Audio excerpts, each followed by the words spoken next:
So a theme of prophetic imperative, a sermon on visions of a beloved community, and the joy of welcoming youth from All Souls UU. And I think there are some real connections to be made among these three things.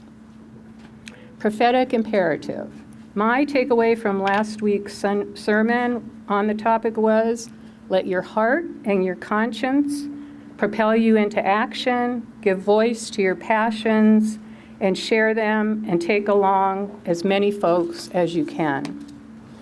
Beloved community, some really exciting changes are in the works at Tapestry as we get closer and closer to having a permanent home of our own. But in addition to having the long-held dream of owning our own building fulfilled, this next step brings with it more than improved physical space.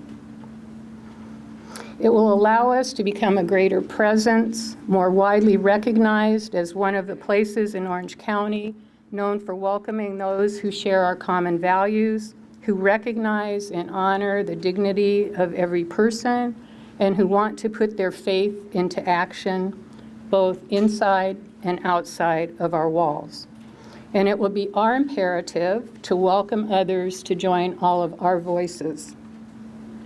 Religion for me is the living out of my values, so it's necessary for me to develop myself in order to have the courage to speak my beliefs and truths with others outside of our safe community. I know that each of us will do this in ways that works for them.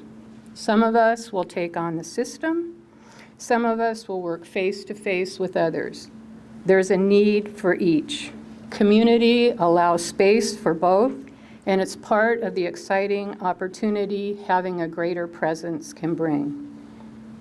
So most of you know that my dog Grady regularly visits patients at Children's Hospital, and he takes me with him.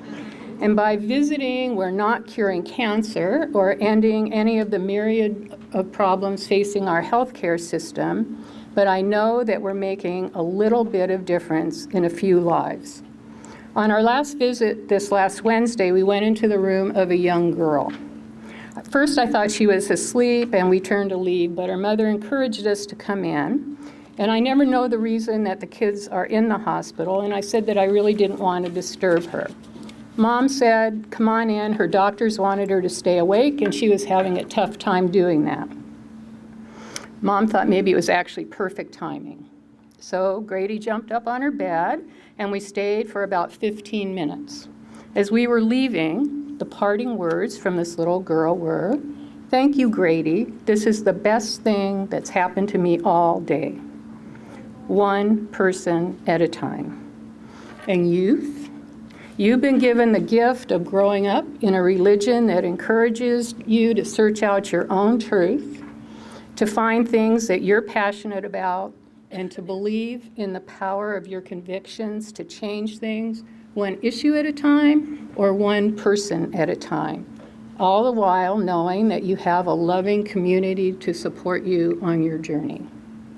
So however you choose to live out your own prophetic imperative, I think the message for all of us is, as our friends at Nike remind us, just do it. All Souls is a very special place. It's the largest Unitarian Universalist church in the country with somewhere around 2,000 members. But more than its size, it's the integrity of this congregation's ministry that is remarkable. It is one of the very few multicultural congregations in our denomination. There are two different stories of how that came into being. I want to briefly share those two stories with you today. The better known story is the story of a dramatic change that came in the early 2000s. The Reverend Carlton Pearson, an African-American Pentecostal preacher, had founded one of Tulsa's most prominent megachurches. By the late 90s, Higher Dimensions, that's the church, had grown to around 6,000 members. The church had added an 800-seat balcony, installed multimedia equipment. It bought a 650-acre ranch and was in the process of building a hotel. He built this congregation from the ground up. But in 1996, Carlton Pearson had a revelation. In watching the victims of the genocide in Rwanda, he became angry at the God he knew. That God that might condemn any of these people, even these victims of senseless violence, to hell, that was unfathomable to him. He had a revelation, and he began preaching a gospel of inclusion to his congregation. A gospel that God's love was not limited to those who were born again, or even limited to those who were Christian. He became a universalist. Almost immediately, that megachurch crumbled. They lost thousands of members and the building, and it got personal too. His cleaners and his wife's hairdresser refused to serve them, and his children were taunted at school, forbidden to play with other friends sometimes. So from the congregation of 6,000, about 200 remained, and the 200 renamed themselves New Dimensions. Eventually, they found a new place to worship at All Souls Unitarian Church. Their worship service was held on Sunday afternoons. At that point in time, All Souls looked like most other Unitarian churches. The congregation was overwhelmingly white, upper middle class, and a theological mix very similar to our own. Some atheists, some theists, a lot of agnostics. But during that time, a deep friendship developed between these two ministers, a white Unitarian Universalist and an African American evangelical, both committed to racial justice. And a relationship between the congregations began to follow. Eventually, New Dimensions became a part of All Souls. In the early 2000s, All Souls became a radically inclusive, richly diverse community. The contemporary worship service there is like nothing I have ever seen anywhere in Unitarian Universalism. There's a praise band, a gospel choir, and people on their feet singing not out of hymnals, but out of their hearts. That is in large part due to David's work. These two congregations have taken an amazing journey together. And that's the story that most people know because it's a recent story and it's highly visible and it's pretty darn exciting. The story that people know less about is the fact that All Souls had, for decades, stood on the side of love, laying the foundation for this beautiful community. Now, Tulsa has a pretty tortured history of race relations. It's a history that's still unfolding today. Part of that history was a riot in 1921. It destroyed the African American business district in town. After some alleged violence against a white woman, a white mob swept through that business district. At least 38 people were killed. 800 were admitted to local hospitals, and 10,000 were left homeless when 35 blocks of the city burned. For several decades, that story was actively suppressed. But in the 90s, the early 90s, a few brave folks reached out to begin a long overdue healing process. All Souls was a leader in that effort. Moving beyond words, they led a campaign to raise $40,000 in voluntary reparations. It was a drop in the bucket for what had occurred in 1921, but it was a sincere effort. Before that, the families of this congregation played a central role in the first voluntary integration of public schools in Tulsa. They flipped the script on integration. They voluntarily sent their white children into black schools. And before that, their minister, now Minister Emeritus John Wolfe, marched with Dr. King in Selma. Like I said, there are two different stories of how All Souls became a multicultural congregation. The well-known story is the first one, the story that's dramatic and quick and had a unique circumstance. The other story, the story that we can learn from, is an accumulative effect of decades of persistent solidarity. If we are to build beloved community at Tapestry, that persistent solidarity will be our story too. Defining the mission of a church is strangely difficult, especially for a Unitarian church. Of course, the mission is a little different for different people. For a lot of people, the mission is to be in a supportive community of like-minded folks.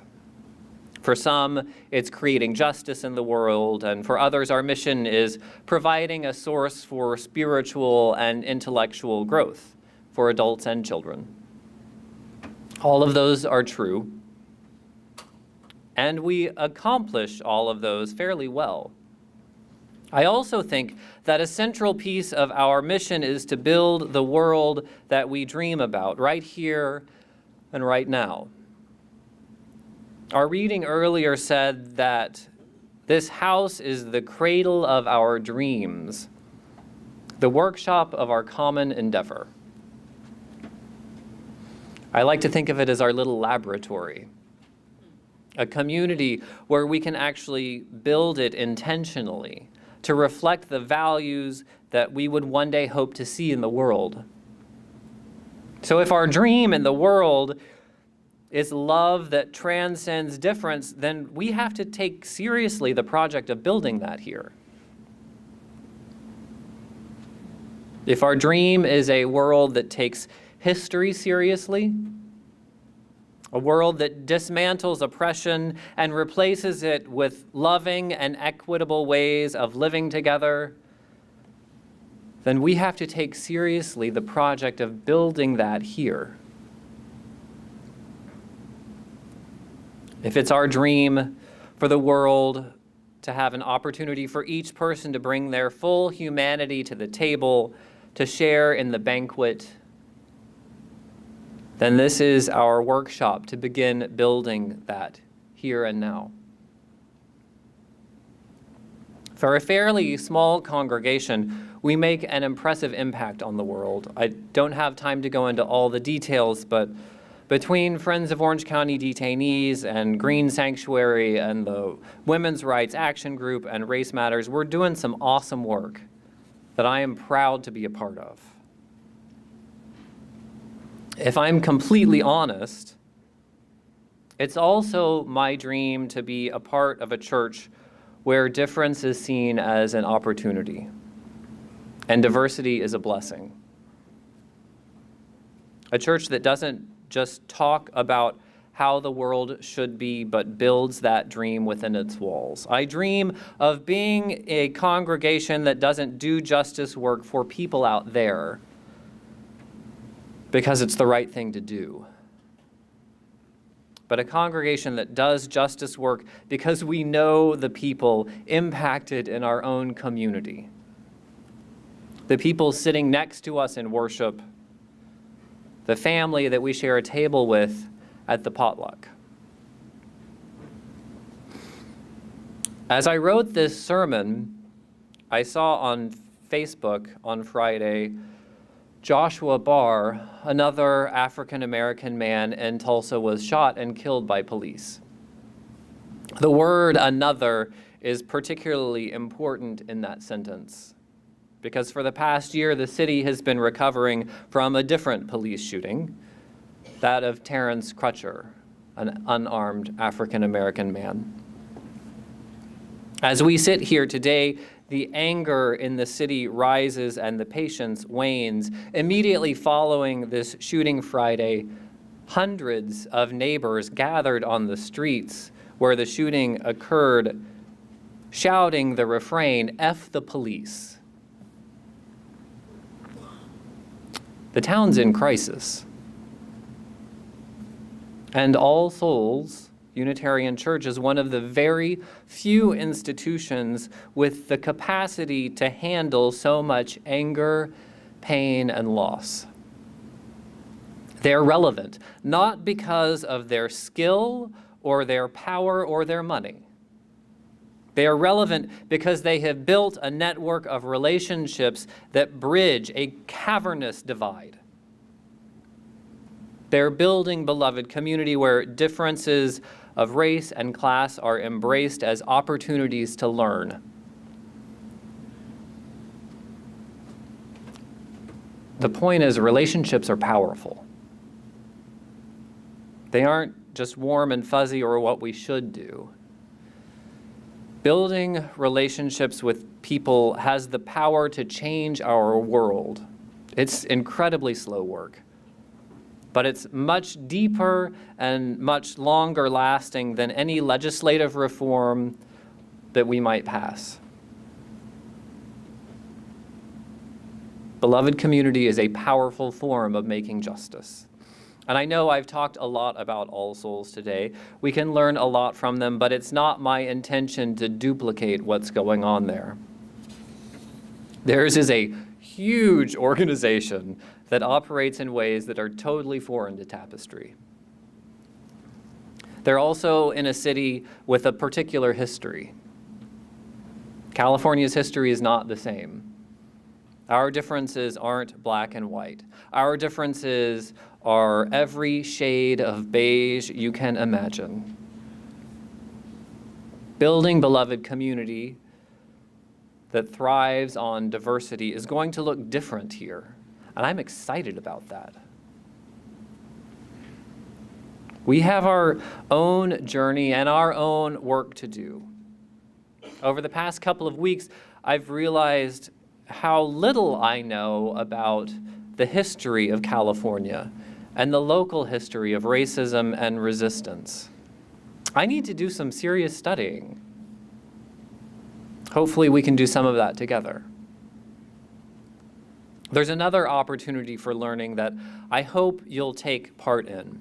There's an upcoming race and racism workshop that Celia will be leading.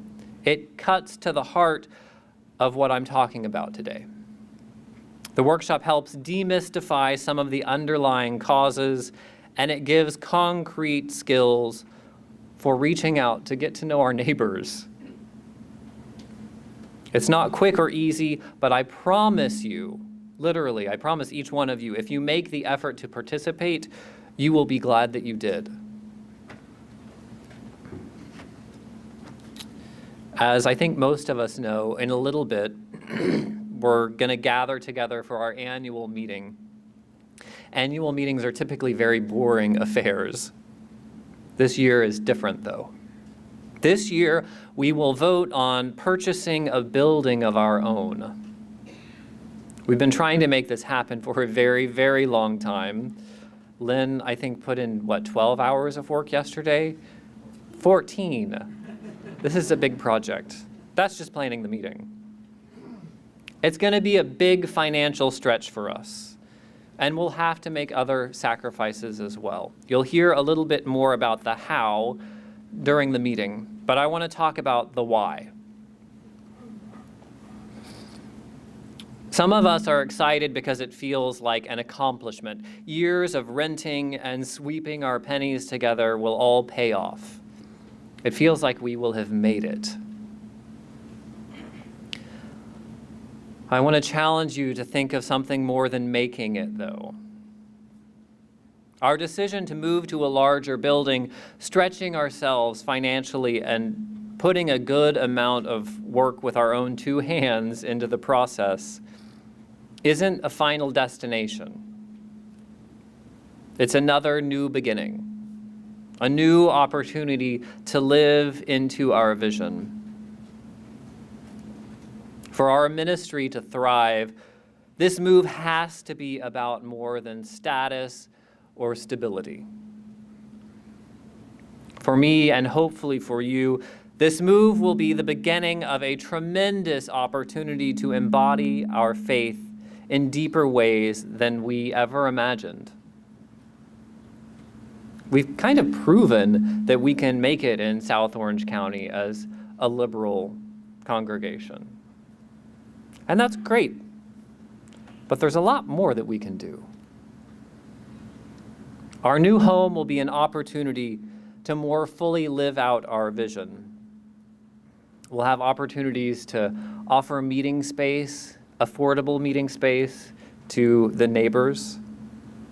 We'll have more space to genuinely welcome the beautiful diversity of our neighborhood. And our new home offers plenty of room to grow, both in number and in spirit. Usually, when I talk about Tapestry, almost everyone comments on the name. This actually happened yesterday with some of our guests. Tapestry is a great name for the kind of community that we are and the kind of community that we're hopefully becoming. Let us be a tapestry of different vibrant threads, a tapestry of different histories, different cultures, different classes and perspectives interweaving to depict a picture of the beloved community. Let us build the world we dream about here and now. Amen.